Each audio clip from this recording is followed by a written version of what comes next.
Yeah, welcome to the zoning board of appeals meeting for February 22.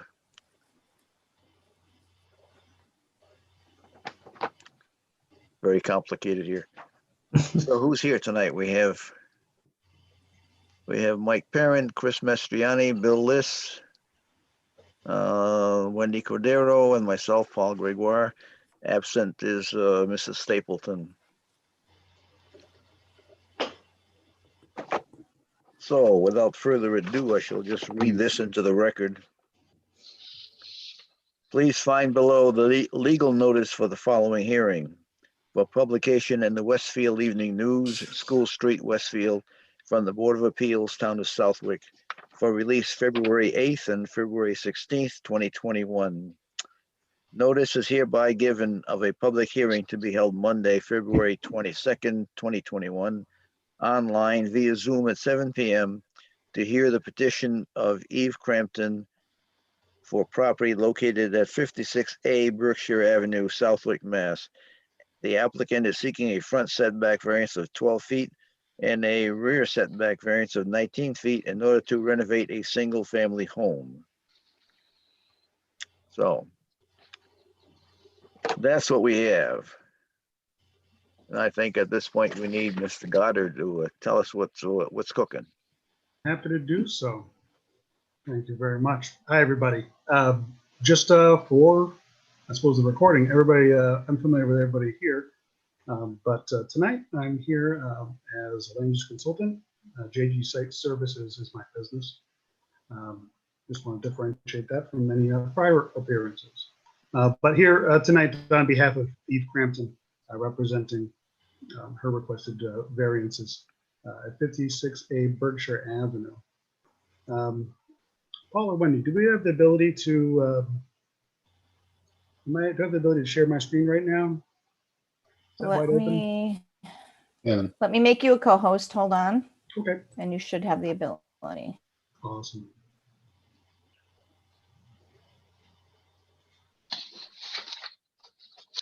That should give you the ability to do it. Okay. Let me give it a shot right here. Let's grab this one here. This one. Let's try that. And we'll start right here. Okay. Is anybody seeing my screen at the moment? Yes. Oh, delightful. Okay. So 56A Berkshire Avenue. We're on Middle Pond here, just north of Congamon. Take a little drive on, a few jogs. And from driving through town, you might be familiar with this site. This particular property here, number 88, parcel 88, identified this map here. As you're driving along, you see the garage, the roof of the garage from the street. So a little bit a different property accessed by a common driveway. Let me back up just a little bit here.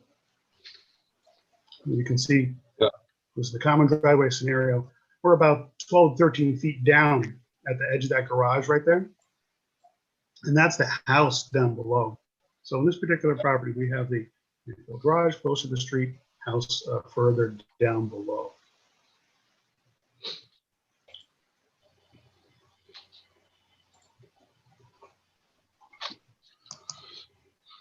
These heavy dark dashed lines here on the existing condition plan, we can see those probably better than the minor contours. Those are 5-foot intervals. You can see how fast we come down to this level here at the garage. So we have our driveway area and garage. And then you can see how precipitously this property continues to drop on down to what ends up being the basement level of the house. So if you will, the walk-in levels, there's a smaller deck at the upper level for the second floor. You continue down the stairways for a lower level entry here, and then continuing on down to the basement level, which essentially is the backyard at this property. I think I calculated out roughly, excuse me, 43 feet or so dropping from the street on down to that backyard level. This is the existing uh, uh, rendering here by the architect. I'm going to pop over to a quick overlay plan. I don't know if that has a chance to get shared around or not, but I know that it's always a chronic issue, especially on these tight sites. This isn't anything probably particularly new to anybody's perspective for Congamon lake property, but it's tiny, to say the least. Now, only about 140 feet or so in depth from the street all the way down, if you will, to roughly the water's edge. So what Eve's planning to do is to renovate the existing residence, and that's going to incorporate reconstructing an existing porch and giving it a proper foundation, as well as demolition and reconstruction and expansion of the decks and stairways along the side of the house. So in terms of under zoning, this orange line right here represents another familiar story. You cast in the standard setbacks. This is the R20 zone, so a substantial front and rear. And you end up with a pretty tightly constrained site if it were to be raw land. And in this particular case, you can see that those setbacks, they cast right through the residence. This gray, slate gray tone right here is essentially the footprint of the existing house. All right. This darker tone of red that we see both along the east and southern side, this is the porch on this location. You can see we have a bit of we'll call it a correction to its geometry in order to get proper depth and proper footing underneath, and reconstructing that for the full 2 stories above it. And this darker tone over here would be the existing stairways and decks, and that's what's to be expanded. So this particular site on the deck side, we're not constrained so much by the side setback. This would be this line right here, but certainly the front casting to this line right here, and then to the rear as well. So a portion of the rear porch, and of course the attached deck and stairs descending down from that all lies within the rear setback. So the hardships that are experienced at this site stem from both the geometry of these smaller lakefront lots we're familiar with, and the topography of the site.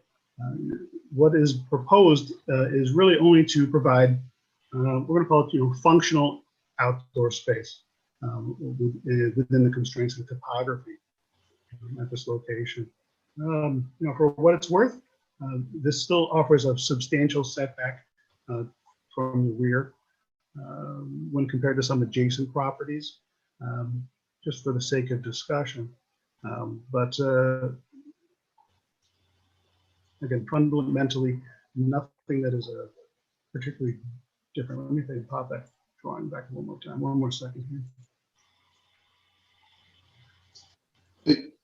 So we can see some of the adjacent. Yes, go right ahead. I got a question. Sure.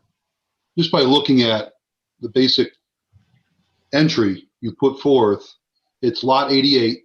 Mm-hmm. You've got acreage and frontage and all that based on 89 together with 88. In this particular scenario, so that's a good point. You may be familiar with some filings. I may have even had a chance to represent for the board in the past about the derelict fee statute. And so as surveyed, what I'm going to show you is it's a portion of this wooded land adjacent. This existing right-of-way upon which Paper Street was never constructed. They pop over. So in this particular case, right, this is house number 56. Yeah. That was lot 89 adjacent to it, and the stairway leading up to that common driveway adjacent. So this particular acreage right here is 1/2 under the derelict fee statute, 1/2 of that unconstructed right of way. So you can see, I'm sorry, go ahead. No, I'm just, okay.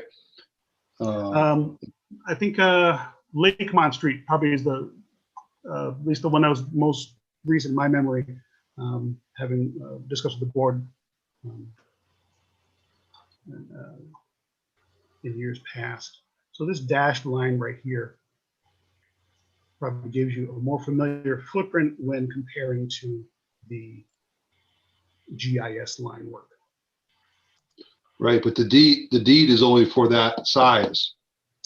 You are correct. The deed only references this roughly, for the sake of, I'll use this GIS map right here, that 60-foot width.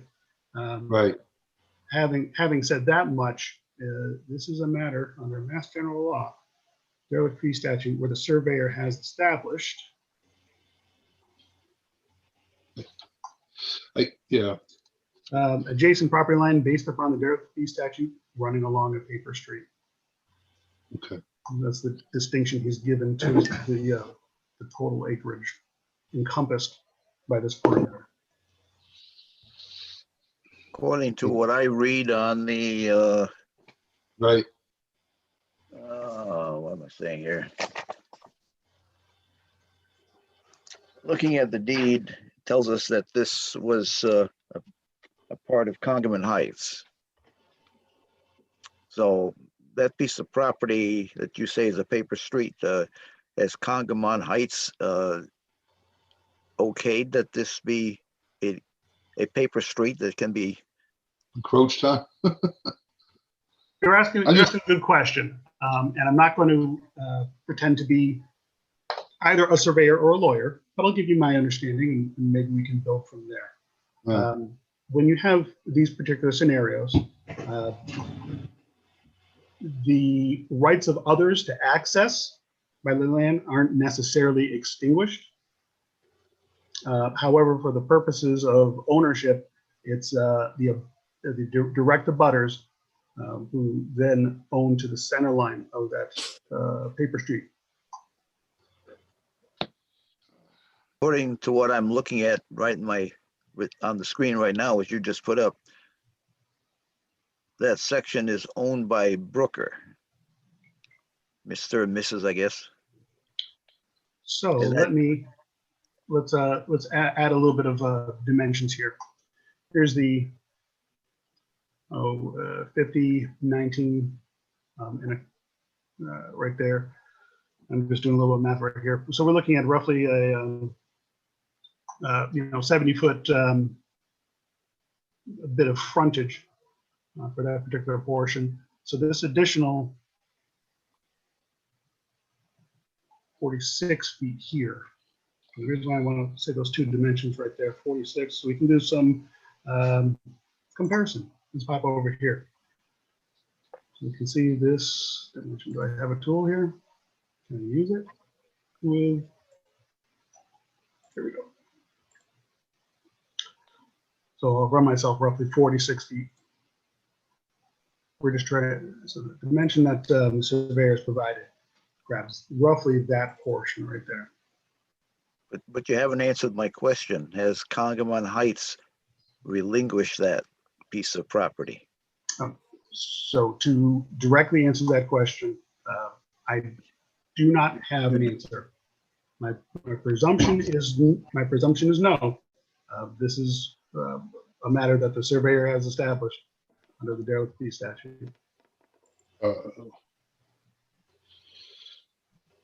I mean, we just can't take over that piece of property. I realize you're looking at Mass General Law, et cetera, derelict fee. But unless Congamon Lake or Congamon Heights Association says that it's a paper street and they grant you authority to take it, fine.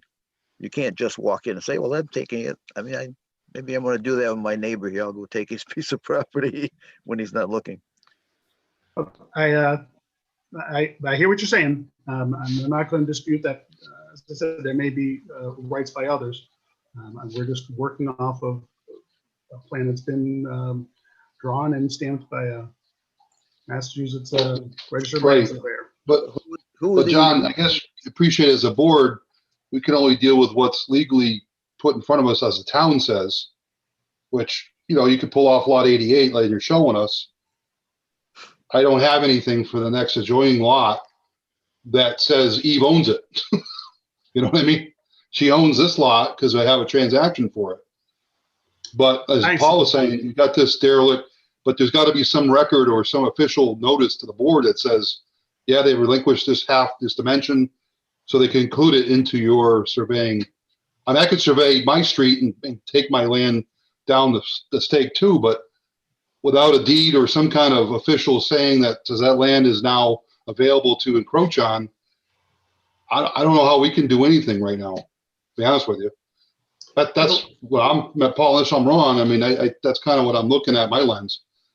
I'm agreeing with you. Who are these Brookers? Are they the property next door, the other direction? Sure, let me pop over there and let's get that. So we'll call it parcel 87. Yeah. Yeah, 87. Yeah, that's the one. Is that Brooker? Parcel 87? Yes, That is Brooker, okay. So you're assuming that they're gonna take the other half? Well, I'm not certainly in the not in the habit of dividing land or making any assumptions other than, if you will, the data. You are. that we're given. No.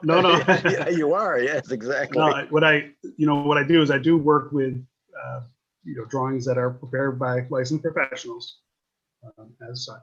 Well, I understand that, but the licensed professional could, where they want, unless they've got something to prove to you that that land is available, that they could show us, kind of puts us at a point where we got to continue something until we get something else to talk about. Because right now the owner on record, on deed, is for lot 88, is for what we're seeing in the yellow line.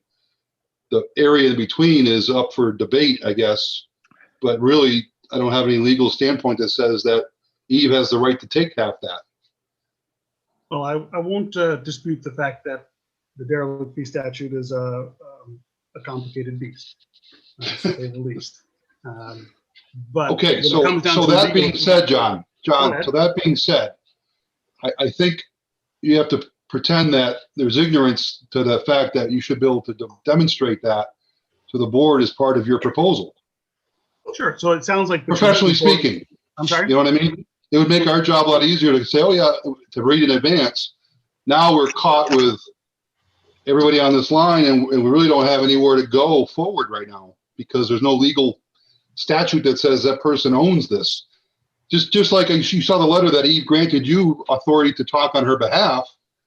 That's what we need as well. But there's nothing that says that anywhere else other than lot 88 is what she owns right now. I think perhaps. So your surveyor plan is kind of a moot point at this point for us to look at. And I respect that. I think what you're leaning towards is that we need a legal opinion. Yeah, or some kind of legal document that says she's granted access to use that land. Because sure enough, we say, oh, sure. And then we start giving you variances and then they start building and somebody starts complaining. Now we got a big legal mess. Sure. And they come back to the board and say, you shouldn't have given them that variance.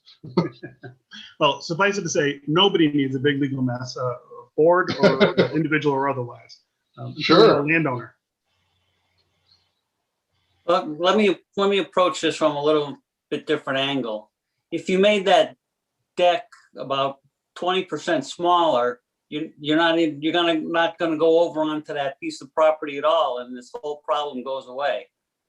Yeah, but that's the problem, Chris. They want, sure.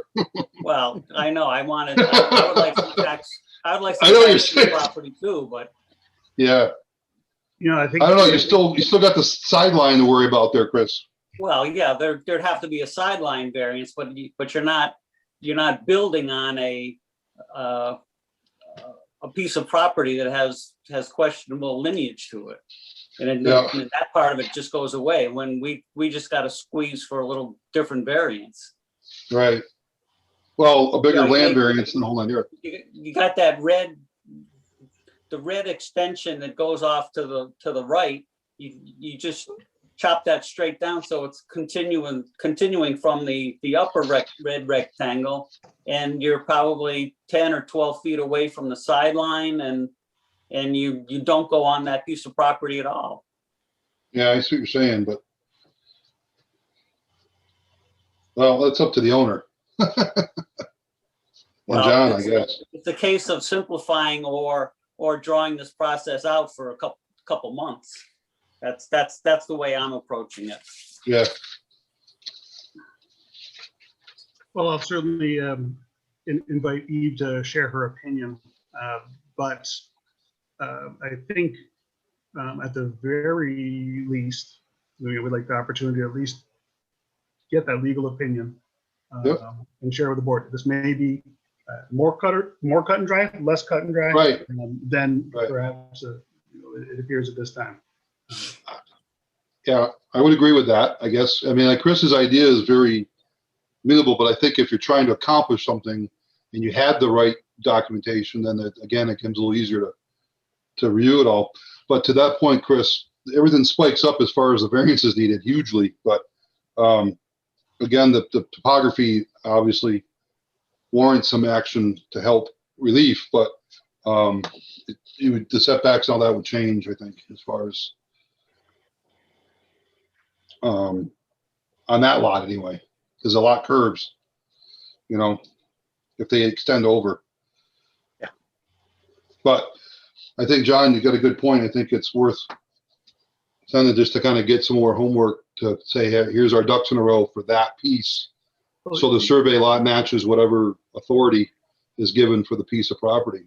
And I recognize that, the drawing carries weight in this decision, but Yep. If we were to, it's twofold. I know from my discussions with Eve that we are trying to get some usable space out of that lower deck.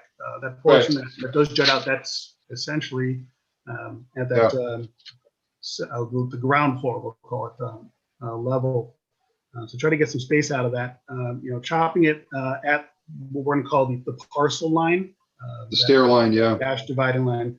At the stair line, it's just tremendously tight to the house. Yep. I don't know if any of us had a chance to get down onto that base. But we'd be looking at really, even at that point, a very substantial bite into that side setback. Right. And I wouldn't want that to come back and say, okay, well, we gave you an 8-foot variance on a 10-foot side setback, and then the property line ends up being, as the surveyor has drawn, which then perhaps extends the right to be even, further and make a bigger footprint. Is there any John, reason- can you also give us a picture of what this project is going to look like when it's finished? I know there may be some modification, but at this Sure. point, I'm not sure if I can visualize what it's going to look like. You want like a 3D rendering, Mike, right? Yeah, a picture of it at least to Yeah, kind of get a Like a feel for front- what it's gonna look like. front view or something inside. Yeah, We can certainly get a handle on that. I have architecturals that will show the changes in the footprint of the house, but the decks were drawn to represent essentially what was there on the existing condition. If you want to see that, Mike, it's going to look a whole lot like, let me see if I can make that share again. Sure, I mean, Yeah. whatever you have is better than what we can see right now. Sure, give me just a moment until we fire it up.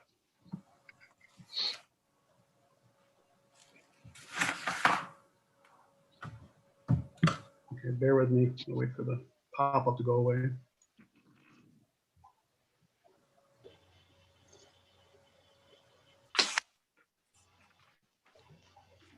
there we go. That's the old one. Right, so that's frankly the existing condition. Yep. And this, again, really representing not the decks, that's the proposed condition. So as you'll see, with the exception of architectural windows and doors, the footprint of the building itself is really intended to be almost exactly what's there. There's a slight correction in that rear porch, and then this lower deck is what we're proposing to expand out. You're talking porch. I don't see a porch. I see an enclosed. Yes, so we're taking right now what is an enclosed porch. We'll call it 3 season rooms, right? How about that? That right now doesn't have a proper foundation below it and is showing some signs of deterioration. So the idea is to get in there, take this down and reconstruct that from the ground up. So when I say porch, I do mean that three-season room, making that part of the proper residence. Okay. What, go back to the other one, John, the one that's existing. Sure.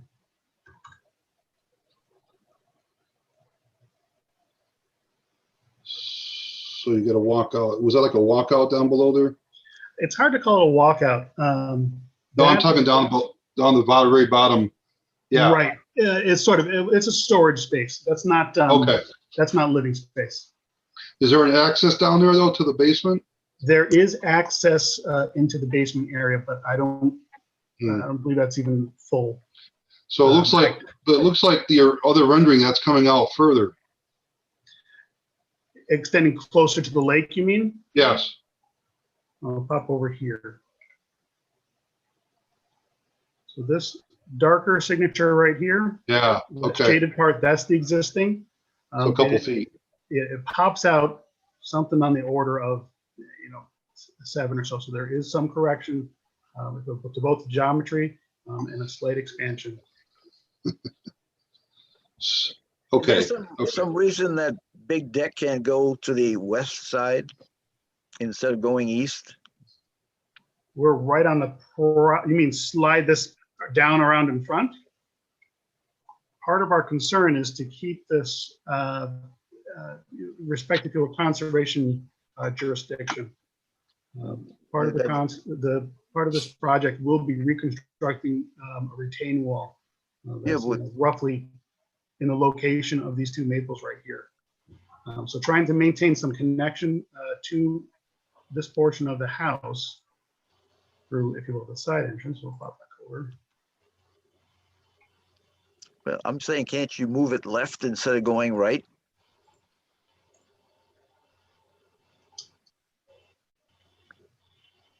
So Paul, let me just be clear. You're suggesting taking it to a, oops, no, don't do that. Yeah, don't do that. Whatever I just did, don't do that. Swinging this portion, if you will, down around so that it's at least partially in front of what I call the porch. Yeah, I guess that's what I'm saying. Well, I suppose that's one way to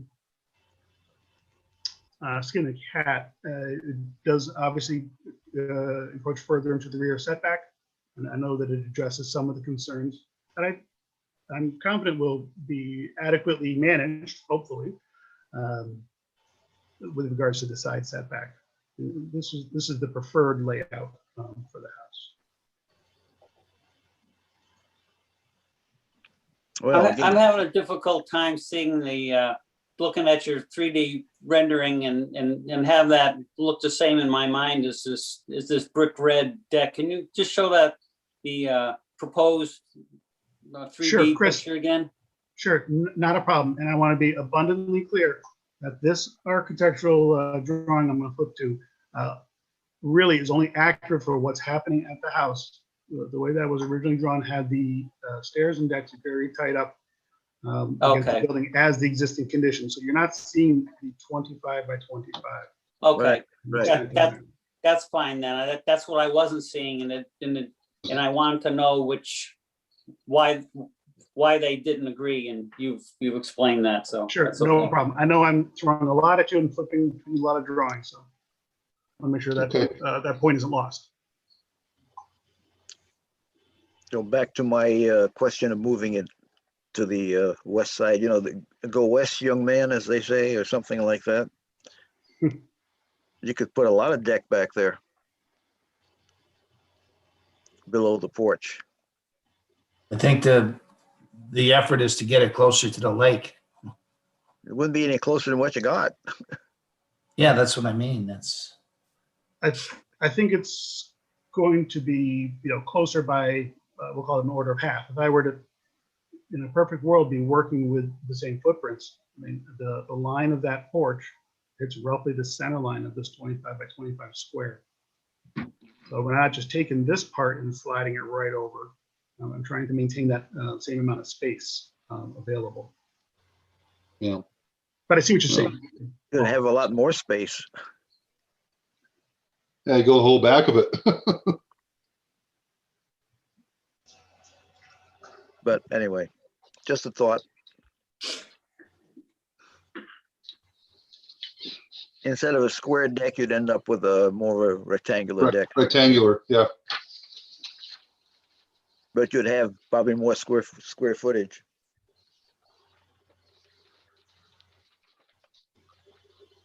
But anyway, I think we've come to the conclusion that until we can reconcile something with this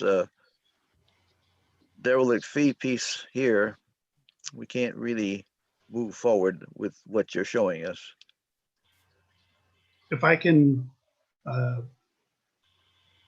ask the board, are there any specific concerns with regards to the proposed footprints aside from the derelict fee statute matter? Yeah, you're asking for a 12-foot setback from the front, variance, 12-foot variance, I believe. The garage.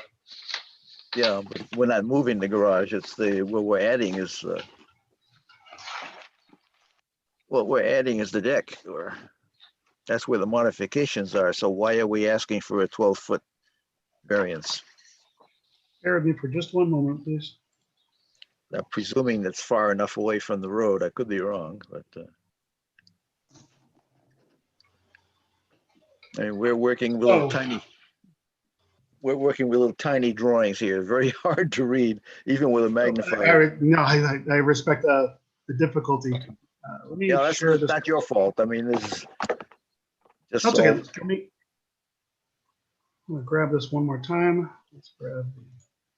You're saying it's 63.2 right now from the front line, right?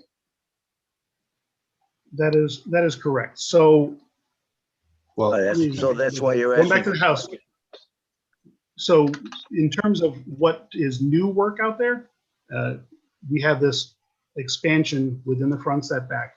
Right. Right. Proposed deck and new location of the stairway. it'd be the same line of the house though. Yeah, I'm sorry? It's gonna be the same line as the house. It's not going forward. That is correct. So it's Right. the intent to acknowledge that in the request is just for that portion. all right. So I see how your 12 feet works out now. So So yes, that's really for the garage. We have a number of existing nonconformities, and I'm not sure exactly how the board would want to word that in any potential decision. maybe. Well, we got a formula for that, John. I figured you guys had a solution. I don't want to We make have a very well-versed board member that will recite that, but we've got to get everything else in sight first. Okay. At least I knew my math was starting to add up correctly. I did go to Southwick schools, but the math wasn't making sense to your request. That's a fair question. Fair question. Especially because the petition says parcel 88. Right. It'll leave you scratching your head. Oh, yeah. Okay. So So we need continuance, to right? have a little more time to dig into this, John. I think so. You said that roughly 2 weeks to the next meeting. Eve, does that Yes. make sense to you? Yeah, that would be 2 weeks. I got just a couple other questions to throw out there that maybe we can think about in the same amount of time. You mentioned that you're going to be doing some renovations to the garage. Is that correct? Within the same footprint? That's correct. If you're doing renovation to that, do we have to give you a variance based on where the garage is or based on where the house is? Because you're kind of pretending the garage isn't there where you're asking for variances. But if you're doing some work on the garage, I'm wondering if we need to Well, put those numbers in rather than the house numbers. That's No. I think it's a fair question, and just so that nobody's trying to be coy here, you're correct. The intended work of the garage is really within its own footprint. There is What are a you- what are little you deck doing? and a set of stairs in the back. Sorry, go ahead. What are you doing to it, to the garage? I'll speak, we're talking about roofing and siding. There's an exterior stairway and landing that need to be reconstructed as well. Was previously there. So I think That's that's just- all grandfathered. That's up to the building inspector to say, Yeah. go ahead. That's Right. not, The reason, not in our at purview. that point, Chris, because they're putting the deck added on, that's why he had to go to the house. Yeah, I Because realize, it's expanded. Yeah, I realize that, but I couldn't see how we just make the garage invisible and do all our calculations. in the house. well, if you drive by, you really can't see it. If the garage is there, we would have to give you the variances based on the garage. I wouldn't have a problem doing that. I'm just wondering if it's more correct or cleaner if we give you these huge variances rather than these smaller ones and have a question later on. But if that's the building inspector's jurisdiction, then that's fine with me. I just didn't want to have something get caught after the fact of us granting Chris. variances when it said, well, you really should have done it from the garage. So I Yeah, I got just want to throw it out there if you want to think Yep. about that, John, and just, confirm that you're comfortable with that's the way it is. That's fine with me. And then one other subject is being close to the water. Do you need some approval from the Conservation Commission on what you're doing? I didn't see that mentioned in your petition. We do, we have concurrently filed a notice of intent with conservation. Yeah, so that's, that these two pieces can kind of move together in concert. Okay. but if I'm not mistaken, conservation, Chris, won't act until they get the variance from us. Yeah, So I sort of know, like, we the always- we're the kingpin. Here thing, and I Yeah, well. still haven't figured out which is which. All right, that's fine. Those are the only issues that I wanted to add into the mix there. Thank you. Very good. Good points. So John, can you request a extension or? Continuance. Continuation. You would have to do it because there's a certain number of days that we have to do something with this. So you need to request, we have to approve it. Absolutely. So I believe we're looking at the 8th of March. Is that correct? Oh, in which, March 8th. Yep. in which case we'd be asking for a continuance to that date. Can you put something in writing and send it over to Wendy? Yeah, not a problem. That'll be, well, I'm sure we all agree that that'll work, but So I'll put a second for that motion. we had a motion yet? Well, I thought, okay, well, John, I'll motion to continue to March 8th then for 56A Berkshire Avenue. Motion to accept his request. Yeah. All in favor of a continuance? I Aye. Aye.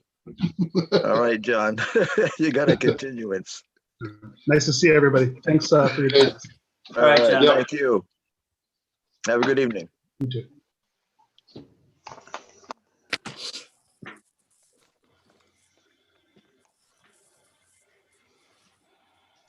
Wendy? Yes. Okay, all right, so everybody's up with board members now? Yes. Okay, very good. I don't have anything new. I talked to Wendy earlier. She said we got nothing in the pipeline either. Wow. Nope. Has anybody heard anything exciting or?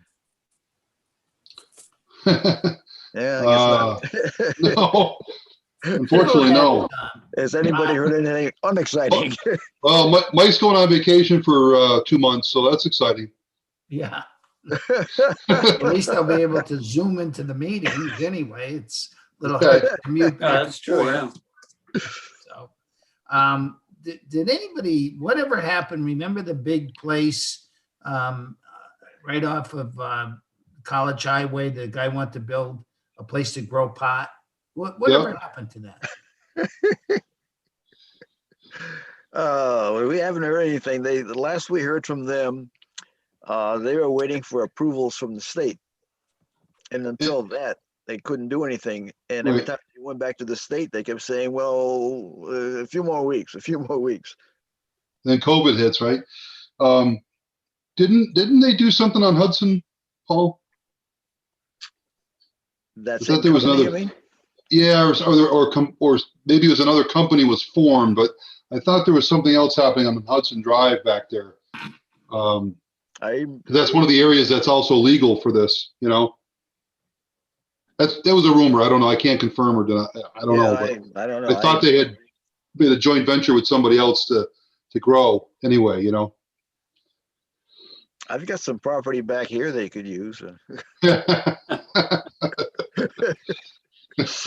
Hey, can well, even fertilize it. Paul, not too far from you, heading towards Granville on Vining Hill, there's a hemp farm now. On Vining Hill? Yeah, Yeah, up by the power lines. yeah, okay. Yeah, on the left. If you drove by up there, you'll see it's a big. The thing's irrigated and everything. He grew. He harvested last year, and he's doubling it this year. I didn't even know that. So it shows you how often I go that direction. I understand, but I learned that myself not too long ago, and I thought that was very interesting because the regulations are a little different on hemp than there's marijuana Oh, yeah. because Yeah. hemp is still considered a weed, agricultural weed almost, you know. Yeah. Oh, I had somebody approach me about buying my property so they could put hemp in there. It's probably the same guy.